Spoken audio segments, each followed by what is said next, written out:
Assalamualaikum warahmatullahi wabarakatuh.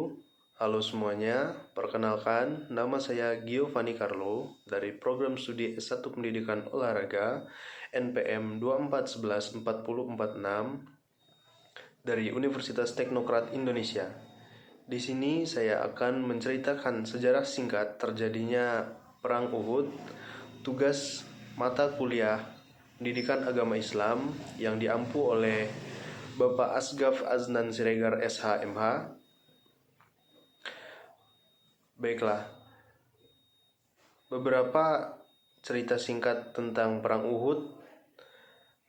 Perang Uhud adalah peristiwa penting dalam sejarah Islam yang terjadi pada tahun 3 Hijriah atau 6205 Masehi di luar kota Madinah, sekitar 5 km dari kota tersebut. Perang ini merupakan pertempuran antara pasukan Muslim yang dipimpin oleh Nabi Muhammad SAW dan pasukan Quraisy yang dipimpin oleh Abu Sufyan bin Harb. Perang ini menjadi ujian besar bagi umat Islam dengan banyak pelajaran yang dapat diambil darinya. Latar belakang terjadinya Perang Uhud. Setelah kemenangan umat Islam dalam Perang Badar pada tahun 2 Hijriah, umat Quraisy yang kalah merasa terhina dan ingin membalas kekalahan mereka.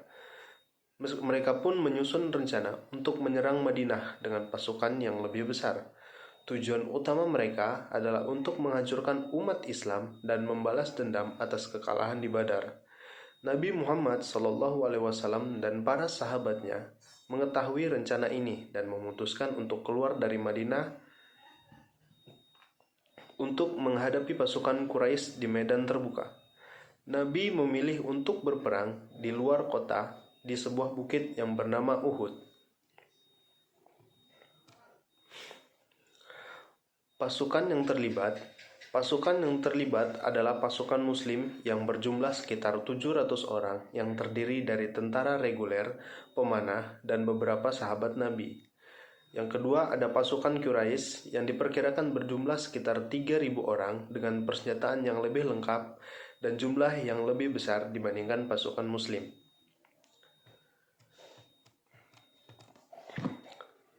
Jalannya terjadi Perang Uhud.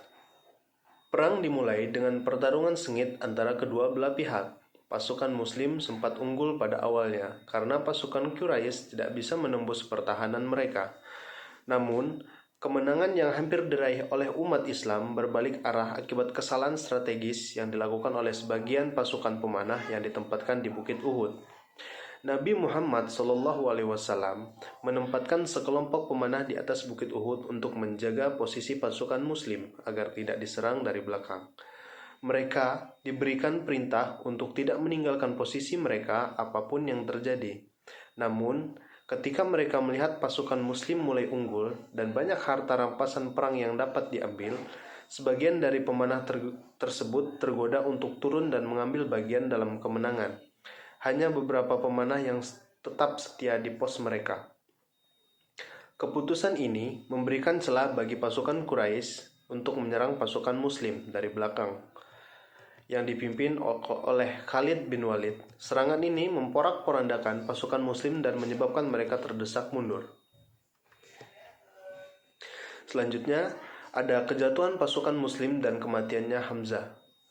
Dalam kekacauan tersebut, sejumlah sahabat Nabi Muhammad SAW termasuk pamannya Hamzah bin Abdul Muthalib gugur syahid di tangan Wahsy bin Harb, seorang pemanah yang disewa oleh Hindun, istri Abu Sufyan, untuk membunuh Hamzah sebagai balas dendam atas kematian kerabatnya di Perang Badar.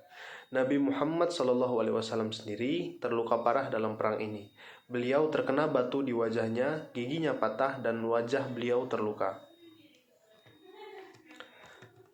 Akhir perang dan pembelajaran dari Perang Uhud. Pada akhirnya, pasukan Quraisy tidak dapat menuntaskan kemenangan mereka karena mereka harus mundur setelah mengetahui bahwa mereka tidak bisa menghancurkan pasukan Muslim sepenuhnya dan cuaca semakin buruk. Namun, meskipun pasukan Muslim menderita kekalahan, mereka tetap menunjukkan ketahanan dan semangat yang tinggi dalam menghadapi kesulitan. Selanjutnya, pelajaran yang dapat kita petik dari perang Uhud tersebut adalah yang pertama, ketaatan terhadap perintah. Salah satu pelajaran terbesar dari perang Uhud adalah pentingnya ketaatan terhadap perintah pemimpin. Kesalahan yang dilakukan oleh pemanah yang meninggalkan pos mereka membawa mereka berakibat fatal bagi pasukan muslim. Yang kedua, keberanian dan keteguhan. Para sahabat yang tetap bertahan meskipun dalam keadaan sulit menunjukkan keberanian yang luar biasa, seperti yang ditunjukkan oleh sahabat Nabi Abu Dujana dan Talha bin Ubaidillah, yang keduanya berjasa besar dalam mempertahankan Nabi Shallallahu Alaihi Wasallam.